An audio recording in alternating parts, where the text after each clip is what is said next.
Grace and mercy and peace to you tonight, from God our Father and from Jesus Christ our Savior.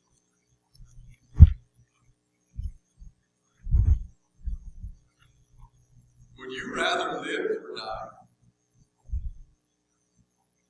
Well, that's really a common question. It's the kind of question a lot of people don't think about what's that. My guess is there are some of you out there tonight who actually might have that very question in mind. Even for those of you who have avoided thinking about it so far in life, it's a question that someday or other everybody thinks through. Is it better to live? Is it better to die? So tonight I'd ask you, even though that might be a question that it's kind of like a magnet your brain pushes away, to think about it a bit. Let's spend a few minutes not just saying, hey, what do you think? Hey, what do I think? But to go to what God says as a guide just to the biggest questions in life. Death. Because in front of us we've got Philippians chapter 1. If you're not there already, turn back to page 9. The Apostle Paul had a time in his life when he had to think through that question very personally for himself. It wasn't that he was really old. As far as from what I know of his life timeline, he probably would have been in his 50s. And it wasn't that he had something like terminal cancer. It was that a few years earlier, at the end of his third missionary journey, he had been planning a fourth journey and everything laid out, and then he got arrested in Jerusalem and got stuck in the Roman legal system for a number of years. And eventually, he made his way to Rome, and his trial was going to be in front of Caesar himself. And there were two options. One option was that Paul was going to be condemned as a Christian and put to death and die. Other option was he was going to be declared innocent and set free. But as Paul's writing these words, he's in that time just before that awful period of just waiting and wondering how things are going to turn out. And as Paul's waiting in Rome, he's been thinking about, is it better to live? Is it better to die? And as he wrote a letter back to the Christians in Philippi, the letter we call Philippians, he included a paragraph about what he'd been thinking. And it's not just Paul's thoughts, because the Holy Spirit's guiding this as the New Testament's inspired. So you heard this before, but let me read through it one more time. Here's where the Apostle Paul ended up for himself with the question about living or dying. And I want you to think through why he ended up where he was, and then for yourself, how does this guide the way you think about it too? So here, let me read again from Philippians chapter 1. Paul wrote this in prison, waiting trial back to the Christians. It says, yes, and I will continue to rejoice. For I know that through your prayers and the help given by the Spirit of Jesus Christ, what has happened to me will turn out for my deliverance. I eagerly expect and hope that I will in no way be ashamed, but will have sufficient courage so that now as always Christ will be exalted in my body, whether by life or by death. For to me, to live is Christ, and to die is gain. If I am to go on living in the body, this will mean fruitful labor for me. And what shall I choose? I do not know. I am torn between the two. I desire to depart and be with Christ, which is better by far, but it is more necessary for you that I remain in the body. Convinced of this, I know that I will remain, and I will continue with all of you for your progress and joy in the faith. So through my being with you again, your joy in Christ Jesus will overflow.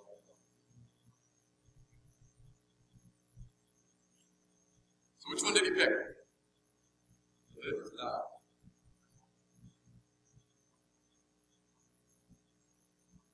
Surprises us was he said he could choose. He's torn between the two. I think a lot of people, they say, well, as long as we're in a lot of pain, Paul, why wouldn't you pick to live? I think a lot of people, their default is, I would always choose to live, right? But Paul says, I'm torn between the two. And if you read what he says, it's not the kind of indecision that comes from having two really bad options in front of him. I've had those kind of decisions. It's like, oh, I don't want to pick A or B. That's not how it was. In fact, it was the opposite. Paul looks at living and dying and says, Both of these are so good, so very, very good, that I can't pick between two very good things. And so let's look at both sides. Dying first, because I think that's the one that surprises people the most. Why in the world, if Paul's not suicidal, or why would Paul say that dying is good? Did you catch that there? Which verse is that in? It's in verse 23. He says he desires, I really want inside, I desire to depart and be with Christ, which is better by far. I know a lot of people, when there's a funeral, they focus on departing, and they say, well, at least they got away from here, at least that person's in no pain anymore, but that's not really what Paul focuses on. It's not departing and what he's leaving behind, it's what's ahead. Paul says that I desire to depart this world because then I get to be with Christ. You know Paul's history. There was a time when Paul wanted nothing to do with Jesus. He actually fought against it. And then Paul found out how much Jesus Christ loved him. And he found out that when Jesus had died on the cross, it was for sinners, including the Apostle Paul. And when Jesus rose from the dead, it was because there is life for all of us in him, and there's this place called heaven where Jesus is preparing a place for us, and the promise is Jesus is going to take us to be with him there. We've been forgiven and we have life. Jesus, Paul, and so as Paul looked at dying and at living, on the dying side, Paul actually said that one's better. If you're asking me which one's better, living or dying, I would say, Paul says, that dying is better, and not just a teensy tiny little bit better. He says, dying and departing and being with Christ would be better by far. Not even a close call. Desire that, Paul says. Then you might say, well, Paul, dying and being in heaven is so much better, then why don't you just make a decision? Why don't you say, I'd rather die? Why are you torn if being in heaven and dying is better by far than living? Well, if you look at the verses around it, Paul talks about what's so good about living. Did you catch that? Again, it's different from what a lot of people would say. A lot of people would say, the longer I live, the more I can do, the more I can get, the more that they can get out of life. But Paul talks about it differently. So 23 talked about being in heaven, but if you go back to 22, Paul said, if I am to go on living in the body, this will mean fruitful labor for me. Paul says I get to work more. Not that Paul's some kind of workaholic who says the whole goal of my life is just I get to work. It's that we're fruitful. Paul looked at his calling as an apostle and said, there's more I can do to serve my Savior if I keep on living. And if you jump over 23, that verse about heaven, then he explains it more. He says, it's more necessary. So it's better for me in heaven, but more necessary for you if I remain in the body, because Paul says, if I remain with you, then I can come to you and encourage you through your progress and your joy and faith. For Paul, living was not about getting stuff for himself. It was about serving other people. And Paul had made plans that never happened so far. He made plans for a fourth missionary journey to get to Spain. And he'd written about his plans. He'd hoped to get back to Greece, to the churches he already had started, and visit them again too. And talk to them about their Savior, Jesus. That living for Paul meant more chances to serve people that God put in his life. Paul said, what you I don't know, I'm torn between the two. Dying is better by far for me. I get to be in heaven with Jesus. Living is good because it's good for all the people around me as I continue to serve them with my life.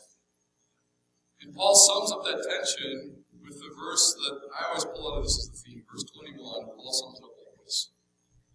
For to me, to live is Christ, to die is gain. Backwards, a lot of people say that living is where you gain stuff, and then dying, I hope you have Jesus so you get to heaven. But Paul flips it around. He says, dying is when I actually gain everything that I've been longing for. Jesus Christ is the one through whom and for whom I live every moment that I'm still living every day. To live is Christ. To die. So, bring that forward to us now today. That question, would you rather live or die? That's still a question that people wrestle with, even if you're not stuck where Paul was for a long time. As a pastor, I've served people who have gone all the way to opposite ends of the spectrum. Some people want to live so much that they never want to die. Other people hate their lives so much that they just want to die, they don't want to live. Let's take this side first. People are holding on to life so much that they don't want to die. I suppose you can understand a little bit where people like that are coming from. God's put a lot of good things into this world, and we've never seen beyond the grave.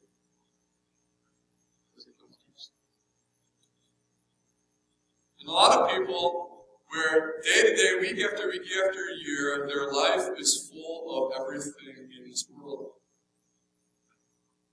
And they're people they love very much. And things they like very much, and experiences they like very much, and things that they've always wanted to do it, but haven't, that bucket list of things they've always hoped to have part of their life in this world, and people like that can hold on to this world very, very tightly. But what happens to a person like that, and all of a sudden, they're looking at death?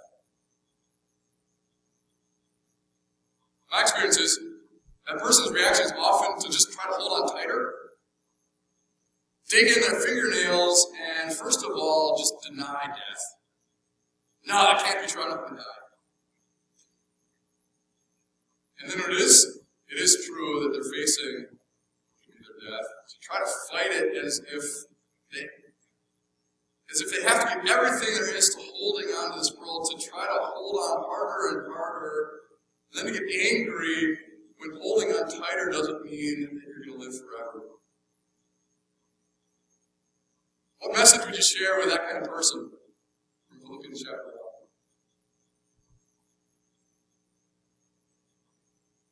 To die is gain for someone who dies in Christ Jesus. Let me tell you a little bit about what you have to know. There's this place called heaven. Where all the things where you might hold on to this world, hoping this world, you can somehow milk the world for all the things you've ever wanted. If you've ever sensed that this world cannot give you everything that you long for, that's true, because there's a place called heaven that is better by far. Even the best thing you can experience in this world. There's a Savior named Jesus Christ who died for you, because you don't deserve to be in a place like that. Jesus Christ died for you. All your sins away, and has a place prepared for you there.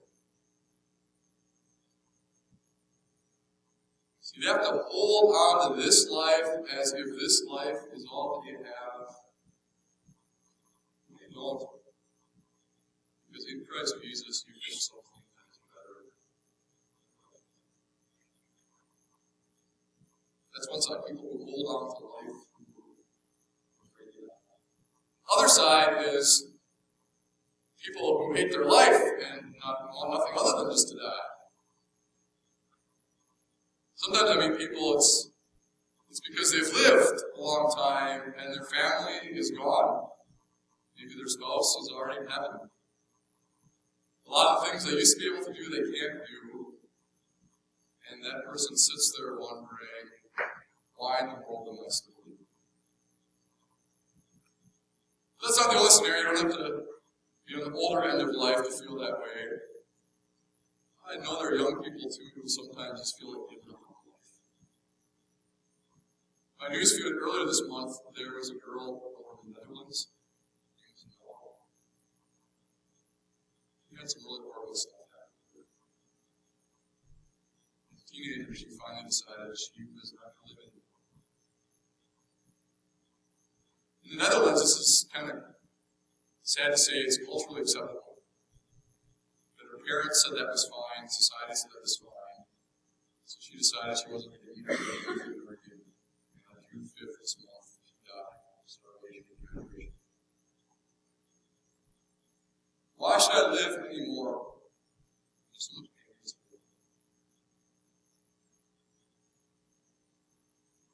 What do you say to somebody on that side of the spectrum?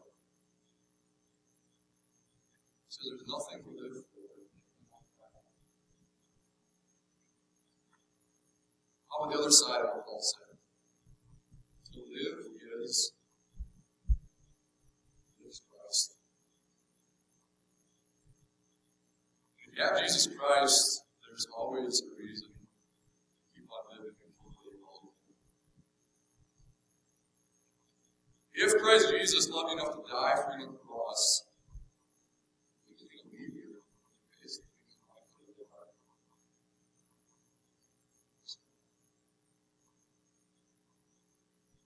if Jesus loves you enough to be by your side, is he going to ever leave you where there's no purpose or any meaning left for your life?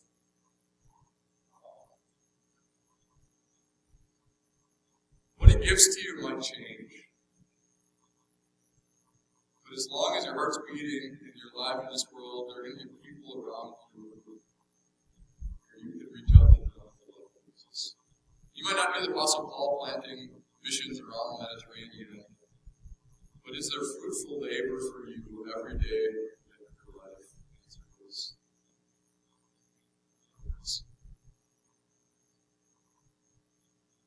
And so for a Christian, I hope that you never find yourself at either of those extremes.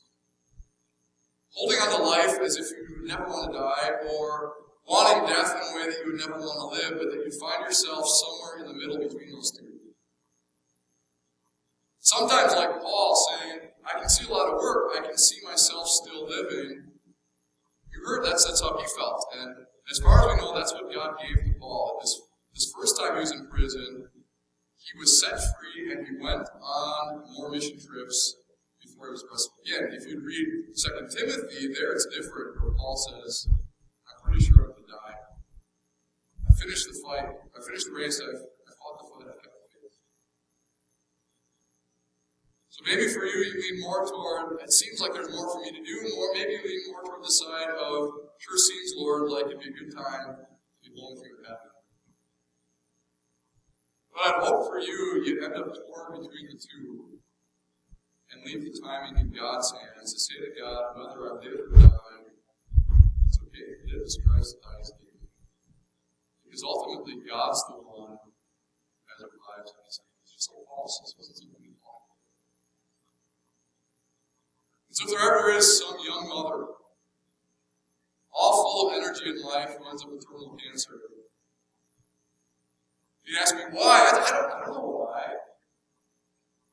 But I do know that to die is gain. And even though the whole world can understand that, for her, if she died with faith in Christ as a Christian, she has gained far more than she ever lost.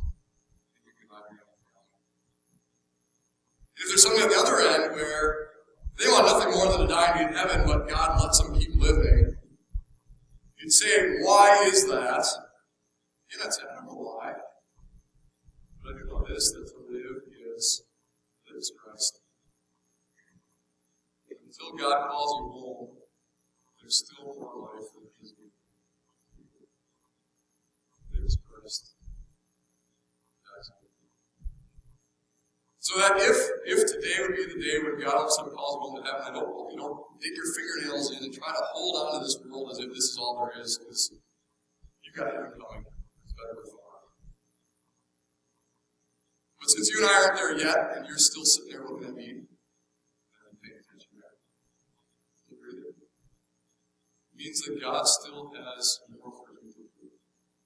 And I pray that God will open your eyes to see the people around you still live and serve every day that God has given you. And in both of those, Paul also said this, I think it's the same, living or dying is that Christ is exalted in you. If I live, Christ Jesus is going to be exalted in the way I live my life. If I die, Christ Jesus is going to be exalted in the way he brings his child home, and I get to be with him forever. Either way, this is true. To live